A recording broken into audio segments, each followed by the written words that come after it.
সুপ্রিয় চাকরি প্রত্যাশী ভাই বোনেরা, আসসালামু আলাইকুম। কী অবস্থা, সবাই কেমন আছেন? এখানে নতুন একটি সরকারি নিয়োগ বিজ্ঞপ্তি প্রকাশিত হয়ে গেল আজকে, সেজন্য আপনাদের মাঝে এই ভিডিওটি নিয়ে হাজির হয়েছি। এখানে গণযোগাযোগ অধিদপ্তর, তথ্য ও সম্প্রচার মন্ত্রণালয়ের অধীনে এই চাকরিটি, এটা সম্পূর্ণ সরকারি নিয়োগ বিজ্ঞপ্তি।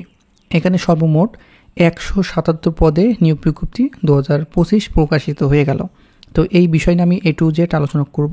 আর আলোচনা করার পূর্বে আপনাদের কাছে একটি ছোট্ট রিকোয়েস্ট থাকবে, আপনি যদি আমাদের all news online BD YouTube চ্যানেলটি নতুন দর্শক হয়ে থাকেন, তাহলে দেখেন সাবস্ক্রাইব লেখা একটি বাটন আছে, এখানে ক্লিক করে সাবস্ক্রাইব করে দিবেন এবং পাশে থাকা বেল বাটনটি অল করে দিবেন। তাহলে আমরা যখনই সরকারি নতুন নিয়োগ বিজ্ঞপ্তি আপলোড দিব, সবার আগে আপনার ফোনে নোটিফিকেশন চলে যাবে, সবার আগে দেখে নিতে পারবেন। এখানে সর্বমোট এই যে গণযোগাযোগ অধিদপ্তর, তথ্য ও সম্প্রচার মন্ত্রণালয় আওতায়, খুবই ভালো একটি চাকরি। এটা কিন্তু সম্পূর্ণ সরকারি নিয়োগ বিজ্ঞপ্তি, আমি আবারও বলছি। আর এখানে 177 পদে সারা বাংলাদেশের সকল জেলার নারী এবং পুরুষ উভয় আবেদন করতে পারবেন এই নিয়োগ বিজ্ঞপ্তিতে। তো এখানে আমি নিচ থেকে উপর পর্যায়ে আমি দেখানোর চেষ্টা করব, আশা করছি ভিডিওটি ধৈর্য সহকারে দেখবেন। এখানে 14 নম্বর আছে নিরাপত্তা প্রহরী, 26 পদে আবেদন করতে পারবেন। কোনো শিক্ষিত বোর্ড হইতে মাধ্যমিক স্কুল সার্টিফিকেট বা সমমানের পরীক্ষা উত্তীর্ণ হতে হবে, সুস্বাস্থ্যের অধিকারী হতে হবে। আপনি এখানে সর্বনিম্ন আপনি এসএসসি পাশ করলে আবেদন করতে পারবেন, সরকারি নিয়োগ বিজ্ঞপ্তি কিন্তু এটি। আর এখানে অফিস সহায়ক 33 পদে আবেদন করতে পারবেন। এখানেও কিন্তু মাধ্যমিক স্কুল সার্টিফিকেট বা সমান পরীক্ষা উত্তীর্ণ হতে হবে, সুস্বাস্থ্যের অধিকারী হতে হবে। অফিস সহায়ক পদে বেতন গ্রেড কিন্তু 8,250 থেকে 20,010 টাকা। তারপরে এপিআই অপারেটর, এখানে 22 পদে আবেদন করতে পারবেন। এখানেও মাধ্যমিক স্কুল সার্টিফিকেট মানে আপনি এসএসসি পাস করতে হবে, ভোকেশনাল থেকে পাস করলে আবেদন করতে পারবেন বা সমান পরীক্ষা উত্তীর্ণ হলে আবেদন করতে পারবেন। এখানে বৈদ্যুতিক এসি অথবা ডিসি 220 ভোল্ট পর্যন্ত কাজের অভিজ্ঞতা থাকতে হবে। তারপরে টেস্ট ল্যাম্প ও হাইড্রোমিটার ব্যবহার সম্পর্কে অভিজ্ঞতা থাকতে হবে এবং জনসভা ব্যবহৃত মাইক যন্ত্রপাতি অপারেটিং ও মেরামতের অভিজ্ঞতা থাকতে হবে শুধুমাত্র এপিআই অপারেটরের ক্ষেত্রে।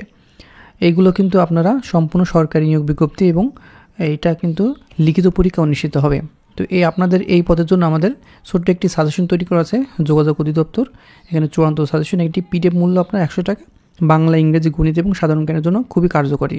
এটা লিখিত পরীক্ষার জন্য অনুষ্ঠিত হবে, সেজন্য লিখিত পরীক্ষা আপনার বাংলা, ইংরেজি, গণিত এবং সাধারণ জ্ঞানের এই সাজেশনটি করা আছে। এই সাজেশনটি কালেকশন করার নিয়ম হচ্ছে, উপরে দেওয়া যে হোয়াটসঅ্যাপ নাম্বার আছে এখানে সরাসরি আপনি মেসেজ করবেন, বলবেন যে এখানে যোগাযোগ অধিদপ্তরের যে সার্কুলারটি আছে সেটি পিডিএফটি নিতে চাই। তাছাড়াও এই ভিডিওর প্রথম কমেন্ট আমি আমাদের হোয়াটসঅ্যাপের আইডি লিঙ্ক দিয়ে রেখেছি, ওখান থেকে আপনি কালেকশন করতে পারবেন। তারপর এখানে সহকারী সাইন অপারেটর 1 পদে আবেদন করতে পারবেন। এখানে আপনারা এসএসসি পাস করলে আবেদন করতে পারবেন। তাছাড়াও এখানে ফ্লট প্লেয়ার, এখানে 1 পদে আবেদন করতে পারবেন। এখানে কোনো শিক্ষিত বোর্ড হইতে আপনার মাধ্যমিক স্কুল সার্টিফিকেট বা সমান পরীক্ষা উত্তীর্ণ হতে হবে। তারপরে মোটর মেকানিক 1 পদে আবেদন করতে পারবেন, আর মাধ্যমিক স্কুল সার্টিফিকেট মানে এসএসসি পাস হতে হবে। তারপর স্টোর অ্যাসিস্ট্যান্ট, এখানে 2 পদে আবেদন করতে পারবেন। এখানে উচ্চ মাধ্যমিক সার্টিফিকেট বা সমান পরীক্ষা উত্তীর্ণ হতে হবে, আপনার এইচএসসি পাস হতে হবে এটিতে, ঠিক আছে। তারপরে 7 নম্বরে ঘোষক, এখানে 18 পদে আবেদন করতে পারবেন। অনেকগুলো পোস্টে কিন্তু এখানে আবেদন করার সুযোগ থাকছে। কোনো শিক্ষিত বোর্ড হইতে উচ্চ মাধ্যমিক সার্টিফিকেট মানে সমান পরীক্ষা উত্তীর্ণ হতে হবে, মানে এখানে আপনার ইন্টারমিডিয়েট পাস হতে হবে। স্পষ্ট ও সুমিষ্ট কণ্ঠস্বর সহ ঘোষণায় পারদর্শী হতে হবে। ঘোষণার বার্তা তৈরি করিবার দক্ষতা এবং কম্পিউটার চালানোর অভিজ্ঞতা থাকতে হবে ঘোষক পদে। এখানে তারপরে হিসাব সহকারী 2 পদে আবেদন করতে পারবেন। বাণিজ্য বিভাগ থেকে আপনার ন্যূনতম 2য় বিভাগ বা সমানের জিপিএতে উচ্চ মাধ্যমিক মানে ইন্টারমিডিয়েট পাস থাকতে হবে। তারপরে অফিস সহকারী কাম কম্পিউটার মুদ্রাক্ষরিক, এখানে 40 পদে আবেদন করতে পারবেন সারা বাংলাদেশ থেকে। আমি যেগুলো বলছি এখানে কিন্তু সারা বাংলাদেশ থেকে সকল জেলার নারী এবং পুরুষ উভয় আবেদন করতে পারবেন।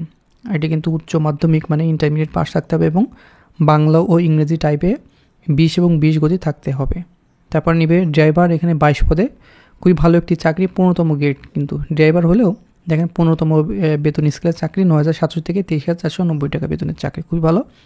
এখানে ভারী মোটর গাড়ি চালানোর লাইসেন্স প্রাপ্ত থাকতে হবে, ড্রাইভিংয়ের ব্যবহারের পরীক্ষায় উত্তীর্ণ হতে হবে এবং আপনার মাধ্যমিক স্কুল সার্টিফিকেট বা সমান পরীক্ষা উত্তীর্ণ হতে হবে, মানে এসএসসি পাস করলে আপনি ড্রাইভার পদে আবেদন করতে পারবেন। তারপরে সাউন্ড মেকানিক নিবে 4 পদে, এখানেও আপনারা মাধ্যমিক স্কুল সার্টিফিকেট বা ভোকেশনাল থেকে বা সমান পরীক্ষা উত্তীর্ণ হতে হবে। তারপরে ঊর্ধ্বতন কণ্ঠশিল্পী, এখানে 3 পদে আবেদন করতে পারবেন। সঙ্গীতে স্নাতক বা সমানের ডিগ্রি থাকতে হবে। তারপরে ষাট লিপি কাম কম্পিউটার অপারেটর, এখানে 2 পদে আপনারা এখানে স্নাতক ডিগ্রি থাকতে হবে। এখানে সর্বমোট এখানে 177 পদে আপনারা আবেদন করতে পারবেন। যোগাযোগ অধিদপ্তর, তথ্য ও সম্প্রচার মন্ত্রণালয়, খুবই ভালো একটি নিয়োগ বিজ্ঞপ্তি। এটা কিন্তু সম্পূর্ণ সরকারি নিয়োগ বিজ্ঞপ্তি। আর এই পদগুলো যেগুলো বলেছি সারা বাংলাদেশ থেকে সকল জেলার নারী পুরুষ উভয় আবেদন করতে পারবেন। আর আবেদন করার নিয়ম আমি বলে দিচ্ছি। এটি হচ্ছে আপনারা গুগলে সার্চ দিবেন mcd.teleto.com বিডি ওয়েবসাইটে আপনারা সার্চ দিলে অফিসিয়াল ওয়েবসাইট চলে আসবে, এখানে কিন্তু আবেদন করতে পারবেন। তাছাড়া আপনি যে কোনো কম্পিউটার দোকানে বললে আপনি আবেদনটি সম্পূর্ণ করে নিতে পারবেন। আর এখানে সর্বনিম্ন বয়স 18 হতে হবে এবং সর্বোচ্চ 32 বছরের ভিতরে থাকতে হবে, ঠিক আছে। আর এটি আবেদন করার শেষ সময় মানে আপনার আবেদন করতে পারবেন 1 জুলাই 2025 সকাল 10টা থেকে শুরু হবে আবেদনটি এবং 28 জুলাই 2025 বিকাল 5টা পর্যন্ত আবেদনটি সম্পূর্ণ করতে হবে। 28 জুলাই হওয়ার আগে কিন্তু আপনার আবেদনটি সম্পূর্ণ করে নেবেন। আর এখানে আবেদন ফি 1 থেকে 10 নম্বর ক্রমিকের জন্য 112 টাকা এবং 11 থেকে 14 নম্বর ক্রমিকের জন্য এখানে 56 টাকা আপনার পরীক্ষার ফি বাবদ আপনার কর্তন করা হবে। তাহলে কিন্তু আপনি এই ইউজার আইডি পাসওয়ার্ড পাবেন, সেটার ক্ষেত্রে আপনার আবেদনটি সম্পূর্ণ হয়ে যাবে।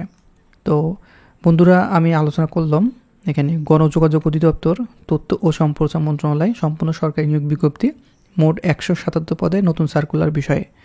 আর এই সার্কুলার বিষয়ে যদি আর কোনো কিছু জানার থাকে অবশ্যই কমেন্ট বক্সে আপনার সমস্যাটা লিখে দেবেন। এবং আপনারা যোগাযোগ অধিদপ্তরে চূড়ান্ত সাজেশন কালেকশন করতে চাইলে উপরে যে হোয়াটসঅ্যাপ নাম্বার আছে এখানে SMS দিয়ে কালেকশনটি আপনি করে নেবেন। তাহলে বাংলা, ইংরেজি, গণিত এবং সাধারণ জ্ঞান বিষয়ে সম্পূর্ণ একটি PDF পেয়ে যাবেন ইনশাল্লাহ। তো বন্ধুরা, ভালো থাকবেন, সুস্থ থাকবেন। দেখা হবে নেক্সট আকর্ষণীয় জব সার্কুল এবং শিক্ষামূলক তথ্য নিয়ে।